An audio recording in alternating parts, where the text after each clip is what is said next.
Okay, in the last borehole video, you guys offered some suggestions and ideas in the comments, just like I'd asked you. And we've got a lot to work through on this video using some of those ideas. And well, one of those ideas was this one. So let's give this a try. That fuse is lit, let's throw it down. Go! This video is sponsored by JLCMC. Okay, so this might be a mistake. Haven't thought this one through. That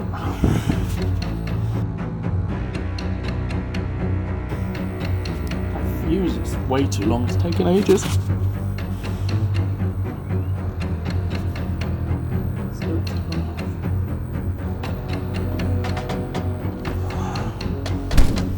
I'm only kidding, guys. We wouldn't do that. But I'll make you this promise. If I do decide to use dynamite or C4 or any of those, I'll make sure to film it. But we will try the other suggestions. And let's get on with them, hey? Have you ever been too hot and considered buying an air conditioning unit? And then decided, nah, we can make one from a heat pump tumble dryer?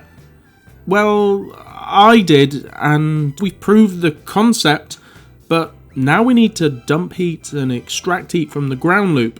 Currently, we are 4 meters down. I know, it doesn't sound like much, but I challenge you to a hole digging competition. Okay, fine. Just watch me dig with progressively more impressive drilling rigs. Welcome back, people of the internet. Welcome to my 2 holes buried in the ground, which are, neither of them are any good for what we need. But this isn't going to stop us. In this video, we are going to get down to the depth that we need, one way or another, and the tools are just going to get bigger and bigger as we go along. Now, in the last video, I asked you guys to comment what you think I should do. And wow, you did not disappoint. We have a range of ideas. C4, dynamite. Not going to happen. You never know, we might get desperate. We also had acid, brick acid. I like the idea, I'm just not sure how I can control where that goes. But we should really take a leaf out of the lessons of professional drilling rigs. Now, first on the list that I tried, there's a button type of drill head, which is what I've done here. This drill head has, I basically attached ball bearings onto this, which then means that instead of impacting a sort of 4 fairly flat surfaces, we're impacted in just a few places. And now, given that what we're going through now is sandstone, that should hopefully fracture up bits of sandstone and break it through. And yes, I've got down another few inches, but it still feels like hard work and isn't going to do what I need it to do. So I've upgraded that with one of these. So yes, an SDS Max, the cheapest SDS Max that I could find, a Titan Screwfix brand, and I've used this on the top and that has helped progress. But I'm still limited, and my plan was to carry on with that bit, but I destroyed the metal. Yes, some of my welds broke, but also some of the metal itself broke in that top piece. So what we need to do is make a stronger fitting. This thing is hitting at 20,000 or something beats per minute. It's a ridiculous amount of small beats, and it's going to be hard on any tool that we make. And unfortunately, because this is a Bogo one, we can't just do turning, which may come in handy later on. It's always going to be turning and impacting. But this is just step 1 of all my options. So that on top of the drill head, pumping down with me turning it every so often and bringing it back, and that has brought us down another section. But that's not enough, is it? Not if we're going to get all the meters down that we need. Okay, so with my SDS Max bit and turny piece broken, I welded up a new one which was far stronger than the previous one, and so far that has held up. But this isn't central in any way, so if we're going to decide to turn this with the drill, this is going to be no good. Some of you have already worked out that these kind of additions are not going to be enough on their own. As this video progresses, we're going to be making larger and larger changes until we reach the end product, which hopefully is going to be enough. Since the last video, I'm making sure to grind off any galvanized coating. I have a welding jacket and a fire extinguisher featuring on camera. Hopefully no garage fires this time, hey? Okay, so what exactly is the layer that we're going through right now? Well, I've collected some of the bits that I'm going through. We're looking at chunks of sandstone type material. It's very kind of ready, which makes sense because that's kind of what we're bringing out in little bits of sand. But let's break some of these and see how hard it is. So that kind of fragment's quite easy. Kind of breaks up. Try the big piece. And then that leaves a kind of dusty paste. So as you can see, it kind of breaks all quite easy, but that is nowhere near as soft as the soils and the sands that we've previously gone down.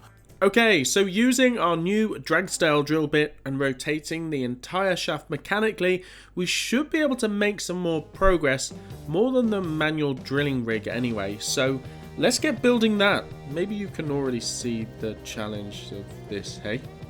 Let's get going. I'm quite simply welding a cut-off SDS max bit into the centre of a 1-inch BSP fitting. This can then be screwed onto our pipework, giving a nice balanced drill rig. The question was, how do I achieve that? I drilled 3 holes around the perimeter of the fitting, threaded them, and then put M5 bolts through them. Once I got that balanced, it was ready to weld. With you till the day I die.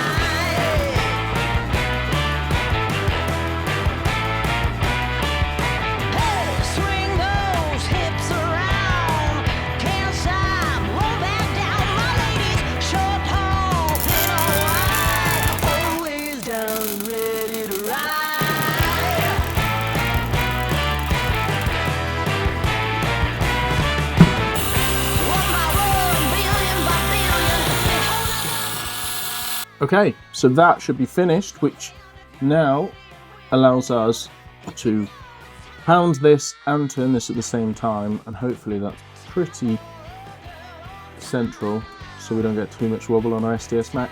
Any one way to find out at this stage. If we're going to turn the entire tube, then pumping air down just isn't going to work for us anymore. So we need to dig a hole in the ground.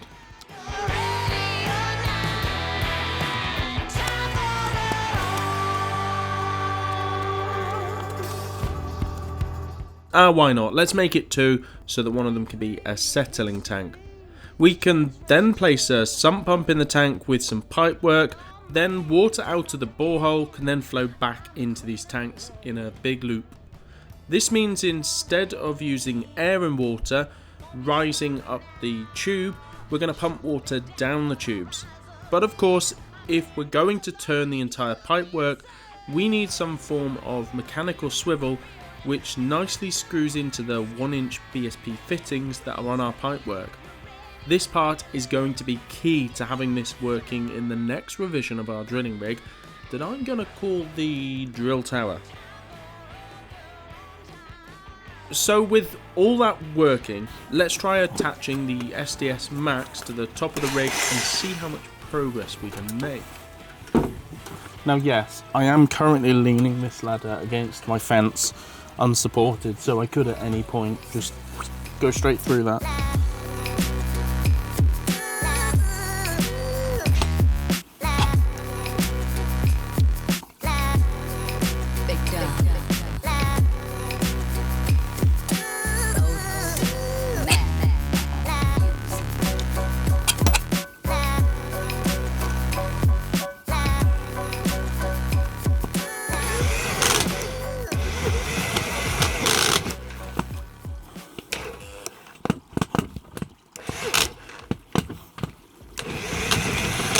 Okay, so that's not going to work. Progress is too slow, the drill doesn't have enough torque, and it somehow feels just as hard work as it previously did.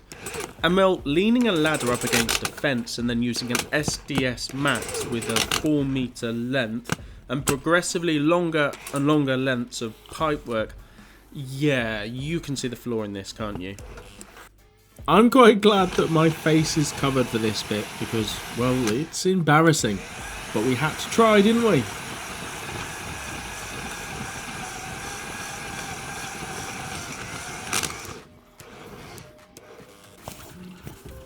Now, it makes absolutely no sense. It'll go easy for a bit and then it will bind up. Now, there is a bit more wobble, and that's down to me hammering on here and it's slightly bent here in our weakest part, our 1/2 inch part. Now, I've thrown all this together to kind of give myself a bit of an understanding on how this works so I can then brainstorm to continue on into some of the other suggestions. But I've always planned to have some sort of drilling rig and apparatus around it. I have a big set of ladders that I was originally going to use because a big A-frame and then suspend something to pull our drill up, but it's become ever so clear to me that the drill does not have enough torque, and in fact it's too fast as well, so we need a slower RPM and much higher torque. I want something that I can kind of leave to do its thing rather than me fighting it, because it's incredibly tiring. Come on, let's face it, that isn't exactly safe or ideal. Have I even gone down any further? That's the question. Yeah, that's showing at the original line. I worry at this stage, because I am actually getting material in my holding tanks. I worry that I'm only getting material in my holding tanks because I'm just washing out my hole and creating a cavity down there, which is not something I wanted to do, and which was one of the reasons why I originally went with pumping up the middle of the tube, because ultimately if I'm just creating a cavity, then that's effectively like a sinkhole, and as you can see here, I'm not really making progress. So back to the drawing board. This isn't the drawing board, this is just me afterwards scratching my head, thinking to myself, why did I take on this project? Why didn't I just dig a hole in my garden and lay them flat? Or why didn't I do something with batteries instead of extracting energy out the ground? I had hoped that this would be a good opportunity to test out whether the drag drill bit that we swapped to is the right bit for my application. I guess we'll just have to find out a little bit later on in the video then, hey? Now, I mentioned more pointy in the last video, and more pointy was a stupid idea. But you guys didn't disappoint, you mentioned tungsten carbide. Now, I didn't fancy brazing tungsten carbide tips onto my own head, so I went on Alibaba and we have one of these. So this head has been made up to fit on our 1-inch pipes, and it has tungsten carbide tips. This should be strong enough, and it has a water channel on the inside to allow water in or out depending on which way you use this. Now, this can go down the hole and do the old turning motion and continue our hole down. And this is where we've left it, at the stage where I need to work out how I'm going to use this rig, because I think pumping air down and allowing air to bring it up just isn't working anymore. Great for clays, great for topsoil, great for sands, but actual stone, we need to go with more professional methods, which you guys mentioned in the comments. So it's just a simple case of trying this bit here, down this hole down here, and there we go. Hang on a minute. Ah, it doesn't fit. You're kidding me, it doesn't fit down the hole. I definitely spec this right. Really? But we're going to need to move to plan 2. I'm losing track at this point. The great big drilling rig with the help of my friends from JLCMC. Okay, people of the internet, we have some items from this week's sponsor of our video, JLCMC. That's right, mechanical components. Oh my goodness, the things that you can get on this website. Maybe you're in procurement, maybe you're just a little guy doing your own projects, but the things you could do with the products on this website. So let's have a look at what we have got inside here. We have a hook, so if we weld this to one of our rails, we can then have our hoist go up, over, and to our winch. So we can pull our entire motor assembly rig of this thing, which pulls up the rods as well. So we're talking a decent weight, and that's going to all be welded using these. Okay, that can go down there. What else have we got? Ooh, nicely packaged. We have ourselves a pulley. So this pulley could go up the top. Our winch can come up and around, and it can pull itself down the other side. So this will go up near the top. We'll fabricate up some metal, which we'll weld to it.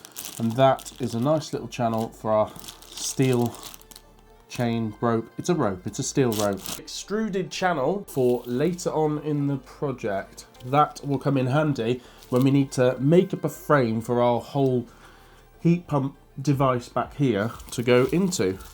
Okay, we have some fixings for those. A few screws which we're going to need later on to attach our joining device from the motor to our rods. You'll see. And a load of drag chain as well, which you'll see later on. Everything is incredibly well packaged, as you'd expect from JLCMC, the mechanical components division. The parts on JLCMC's website are very affordable, and they're offering new members $70 in coupons, as well as additional monthly coupons. You can check them out in the video description.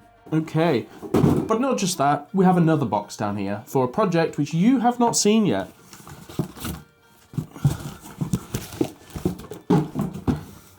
Now, I've not opened this one yet. Oh, the excitement. There we are. Some nice big casters with a leveling foot on the bottom. Now, the question goes, how do you lift up and hold in a usable space a 500 kilo Tesla Model 3 battery? Well, this is going to come up in a later video where we put together and build a frame for these batteries, and these casters are going to come in very handy. So guys, I think the excitement of opening all these made me produce a very milky tea. But while I enjoy this cup of tea and ponder the sponsor of this week's video, JLCMC, a range of mechanical components. If you need mechanical components, their link is in the description below. Check them out. The prices are very good for that. And you can order as much as you want in bulk from them. All sorts of projects can be opened up if you use them for all those components that they have. Oh, it's like the Argus catalogue of toys when I was an 8-year-old boy, but as an adult. Enjoy. On to the next scene.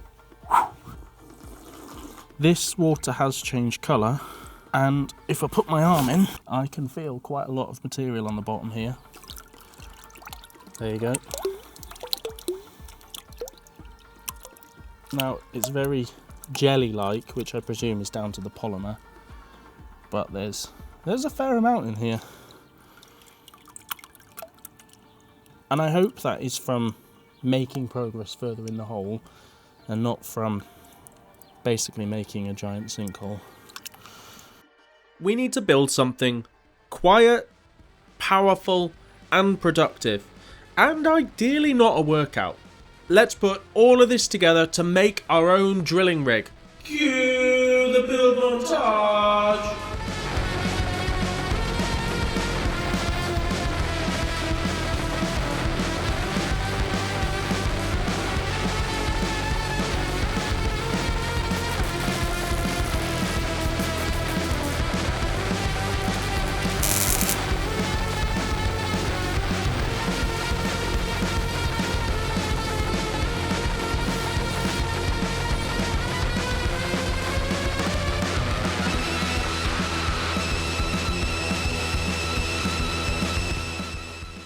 That's now pretty level. Right, so this is the start of what I like to call the frame. So it has scaffold tube and some joiners at the bottom. I've then welded these pieces on up to these 2.4 meter ones. I can extend them up the top to give us a bit extra height. I'm going to use some U wheels on the outside to roll our framework up and down and attach a motor to that. If I put that down, I've also got a piece of steel here, decent size, which I plan to attach to the bottom rail and to this piece of steel that's here, just to take up the wobble in that. We need it to be nice and firm and strong.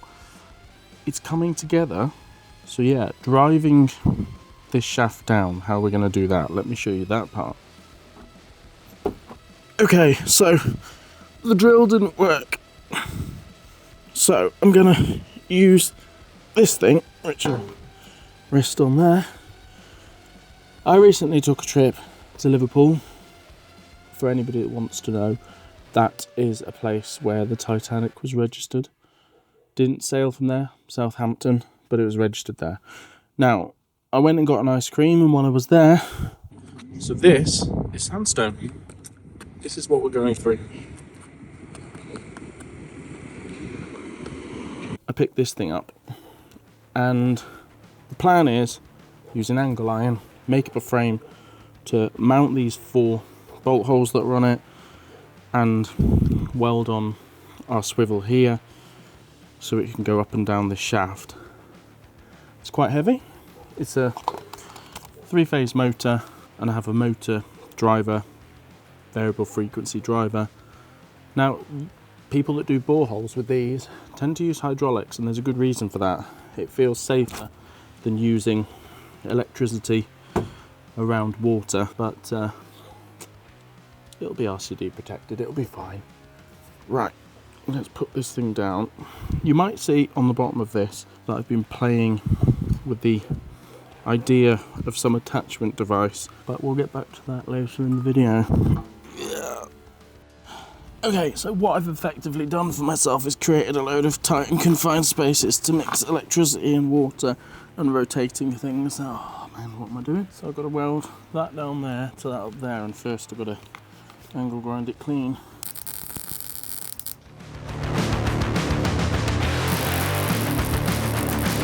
All under there. So let's give this a try. I mean, that's pretty solid now. There is a bit of movement, and that is just the lower frame. I'm rocking it back and forth basically, but I plan on weighing that down with sandbags. We'll see, we'll work that out. I've got water barrels, I've got different things that we can weigh this frame down so it can't move around under the torque. I could even anchor bolt it down, couldn't I? But we'll cross that bridge later on. Our frame is light, not light by the standards of me picking it up, but light by that standard. Next on the list, I need to add a little bit more on top, work out my frame for my runners to go up and down. Well, this roof's hot. So for my cobbled together brain design to work, these bolts, it's hot up here, have got to go on the inside, because we're going to have a rail running on the outside.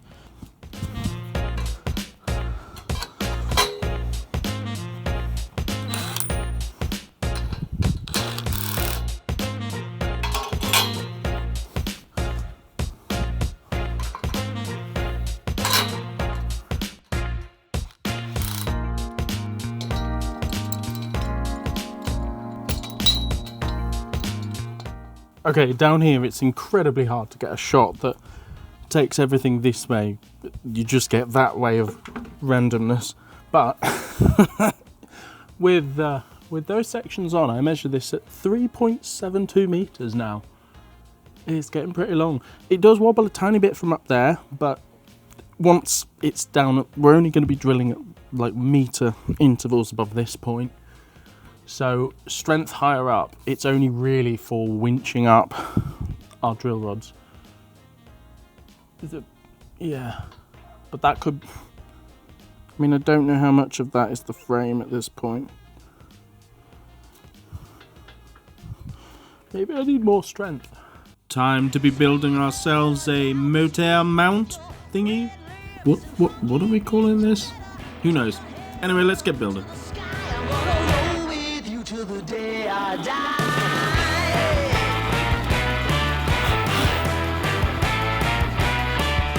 Hey, swing those hips around. Can't stop, roll back down, my ladies. Short. I need to attach this to this, and initially I was going to weld it, and then I had this realization that if I weld it, I'm not going to be able to put the joiner in here or replace the joiner when I no doubt break it, because I've designed it myself. So I'm going to get another piece of this angle iron and either weld or bolt it to this piece behind and then bolt it across to the top, which hopefully then I'll have a little bit of play to move it back and forth, or I can completely unbolt it and move it out the way. So let me get some measurements. So that is just under 20. Of course, this whole thing needs to go up and down on our main frame. So we've got to find a way to mount this onto the main frame. Now I plan on using U-wheels on each side, which I can add to this frame. This goes across. Our wheels can go on somewhere on here, and then that means they'll run this way up the tube. I'm using scaffold tube and scaffold clamps because that gives me more options then for movement and adjustment. I'm going to put this one behind here, centralize it. Now I was originally going to weld this, get rid of the galvanizing and weld it, but I'm now thinking that I'll just use some sort of exhaust clamp style U-clamp, and on this top edge, if I just put a couple of bolt holes for that, thread that through, and I'll do the same down this side for the lower one. That also makes it easier, because ultimately bolting something might be easier than welding. Yeah, I'll work it out, but that is where I'm up to so far. Okay, so that was 21 centimeters. I need to cut that first.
My other can ran out, so I've just had to pop 2 Screwfix to buy some more galvanizing spray. And yes, I've also painted the grass.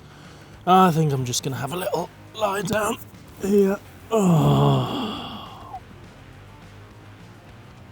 It's also looking like it's going to rain after lots of dry weather. There's a spider on me. Let's remind ourselves what this is all for as we consider what is under the ground near me. Okay, so the British Geological Borehole Survey. There's a whole bunch of records in the UK for boreholes that have been dug over the last, I'm going to go with 60 years. Maybe there's some on there that are older, but they're all accessible.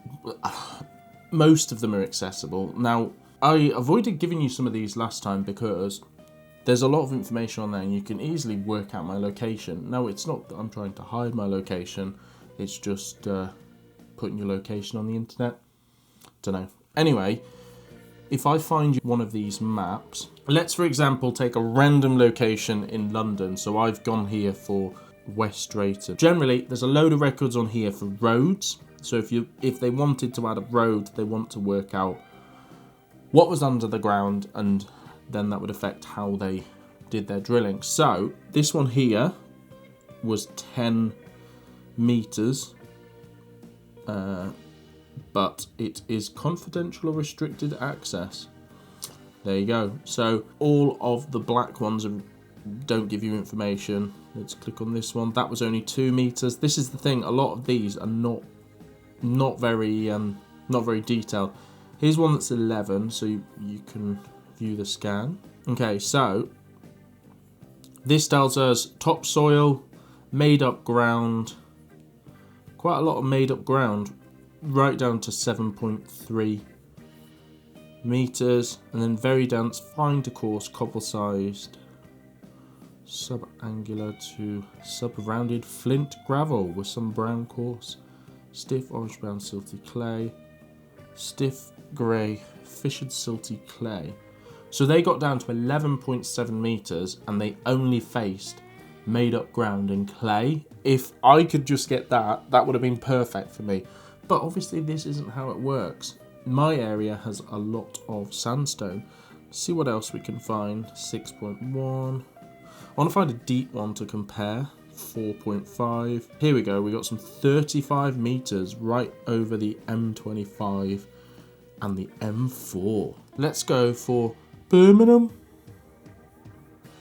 Look at that one. 190 meters. This should tell us something. Now this is an older record, so no. 1896. But that doesn't even make sense because it's like printed. What? I've happened to pick the one that's hardest to read, all in feet. Rock and slate, hard something rock, red sandstone, water level at 1907. That's an old borehole. Okay, what else have we got here? Let's try and find some that are a bit newer. Only 3 meters, 2 meters, 100 meters. Honestly, you could waste hours just looking at what was under the ground. This one at least gives it in a nice little picture. Sandstone and red marl. Okay, so the problem for my area is there's actually no boreholes really close to me. The closest ones only go down to about 1.5 meters to 2 meters, which for what I'm doing really doesn't tell me a lot and doesn't help in our problem. But there are some that are a little bit further away and trying to find the same level because up that way is a hill as well. But looking at this one, fragmented sandstone.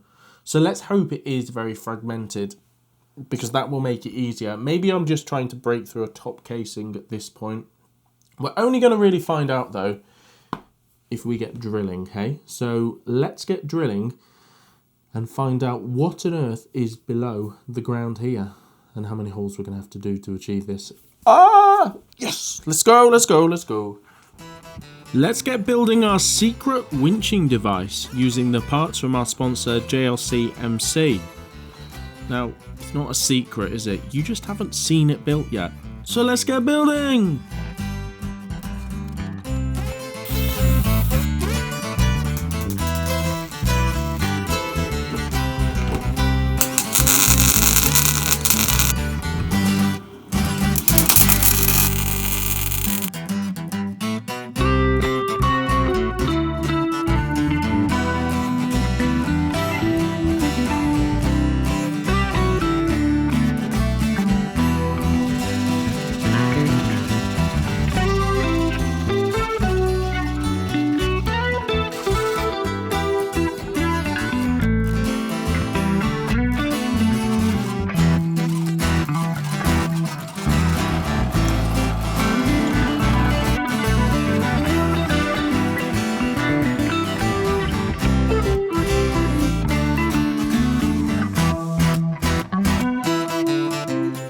This piece kind of made up, we shall put our roller in the middle, but just for welding up, I don't want that in there. So that will slot in there.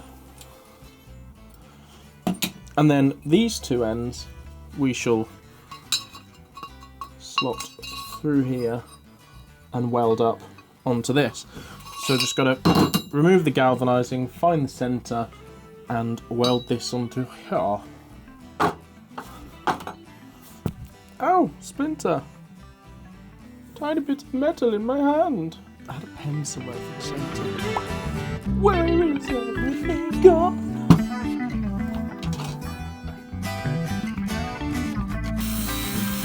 Shut up. Shush. Shut up. Oh, that thing is the most annoying thing ever. It was a freebie from my dad.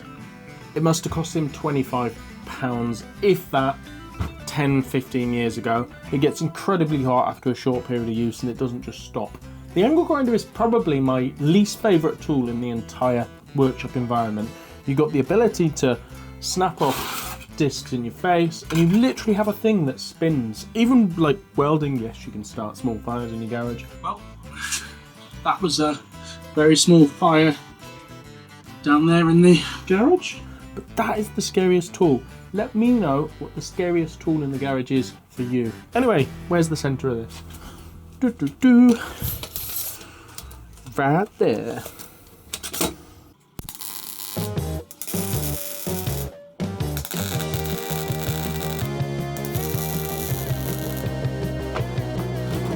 Okay, so that is welded up. I think that is all the welding of this project done. I'm gonna let that cool, see if it goes together, and then put it onto the top of our rig. It's quite warm, and all that crackling is making me want a bacon sandwich. Anyway, see you in the next bit. I've been having a play in the CAD software and come up with a design to mount the motor to our drill stems.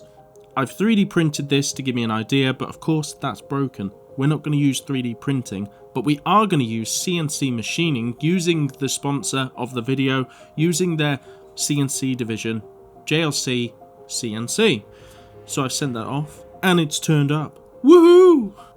Okay, people of the internet, I am incredibly excited because this box has arrived. Now, this box is my first ever design of something which has then been CNC machined. Basically the metal equivalent of 3D printing. Of course it's not, because that's additive manufacturing. But basically things that I can't do myself, and we have them inside here. Now this, if I've designed it correctly, is the key to making this entire borehole video and project work. And of course, if we can't get the borehole to work, then that thing behind me isn't going to work, because you can't just do air to air with one of those, because you will get freezing up on one side. So let's unbox this and see how it matches up. Nicely packaged, very heavy. Oh. Ow, that is a weighty chunk. Oh. We have two versions of these. Oh my goodness, they weigh a ton. Look at the machining on that. I designed that. Yes. So we have, let's look at this one. We've got a set screw, and then at the other end we have some through holes, and I intend to clamp onto the shaft, which we have. And the other end is keyed. This one is more simple. I've just got my keyed end here, and I've left it completely plain on this side. And if that plan doesn't work, but I think it is, it'll work fine. If that plan doesn't work, then I can just drill a hole right through everything and put some sort of pin in there. But yeah. Oh man, I am excited about this. I designed this myself. Oh, I can't describe my level of excitement over these. Oh, they're like mini dumbbells. Oh,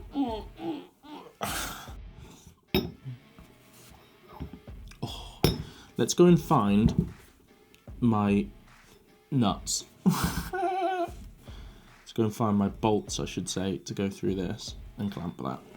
Let's not drop anything on my toes, bearing in mind I'm just wearing the sandals. Way, the sandals make an appearance. But let's pry this off, the old 3D print, and replace it with that solid piece. Well, that part came off easy.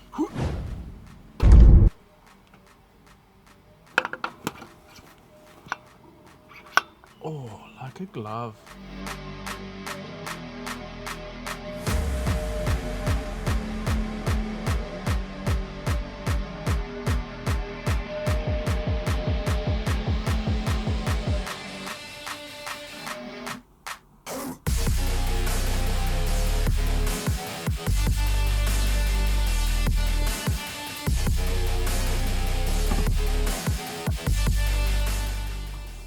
Okay, so before I tighten these up at the back, I want to try and tighten these. Hopefully everything will stay central, but if it doesn't, we can shim here, we can move this around slightly.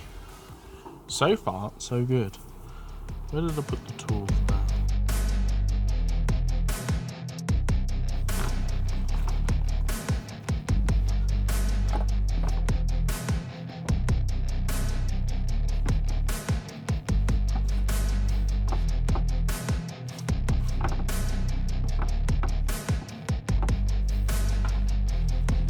There's the water.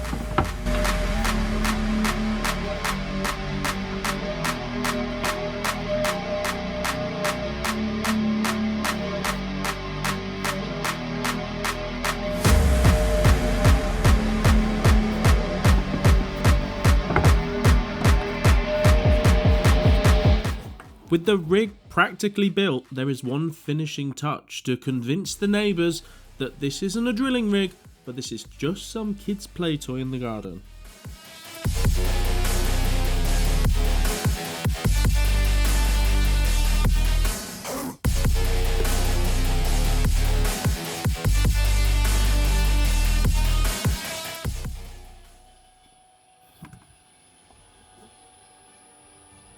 Well, there we are, people of the internet. A drilling rig which actually works. We have a 1 horsepower motor connected to a gearbox which is outputting about 43 revolutions per minute, the right speed and the right torque. We can of course slow this down, and because we're using a variable frequency drive, we're not losing too much of the torque. We have a nice little rail system that goes up and down, which I will show you now.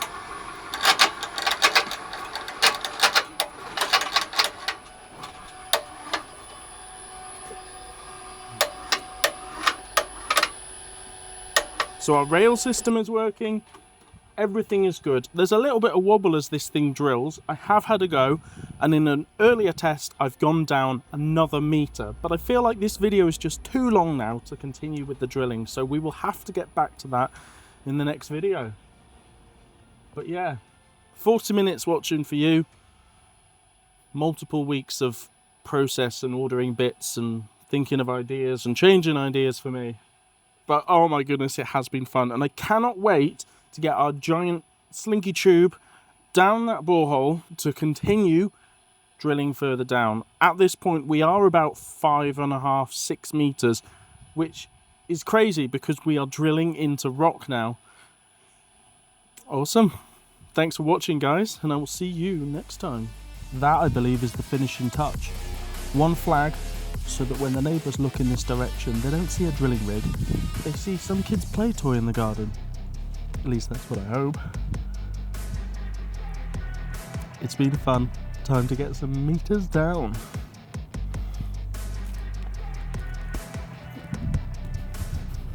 If you've made it this far and enjoyed the video, please drop me a comment to let me know. And if you haven't already, please like and subscribe so we can keep these crazy projects going and make them more crazy as time goes on. Thank you all.